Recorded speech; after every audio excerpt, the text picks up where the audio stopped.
আজকে ভোট প্রচারে নেমেছে, তাতে যেটা লক্ষ্য পড়লো, যেটা নজরে কাটার মতো ঘটনা, সেটা মায়েদের উচ্ছ্বাস, প্রচুর প্রচুর মায়েদের উচ্ছ্বাস।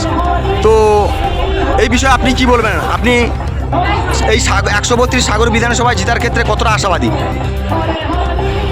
132 নম্বর সাগর বিধানসভায় আজকে 10পাড়া 16 নম্বর গ্রাম পঞ্চায়েত ওয়ার্ডে সকাল থেকে যেভাবে এখানে কালী মন্দির থেকে শুরু করে বিভিন্ন মন্দিরের সংলগ্ন আমরা যখন জনসম্পর্ক স্থাপন করেছি, যেভাবে মায়েদের এবং বাবাদের থেকে শুরু করে আমাদের যুব সম্প্রদায়দের যে আনন্দ, আবেগ এবং উচ্ছ্বাস, তা প্রমাণ করে দিচ্ছে 29শে এপ্রিল সাগর বিধানসভাতে বিজেপির পক্ষে জনজোয়ারের একটা ব্যাপক প্রভাব পড়বে সময়ের অপেক্ষা।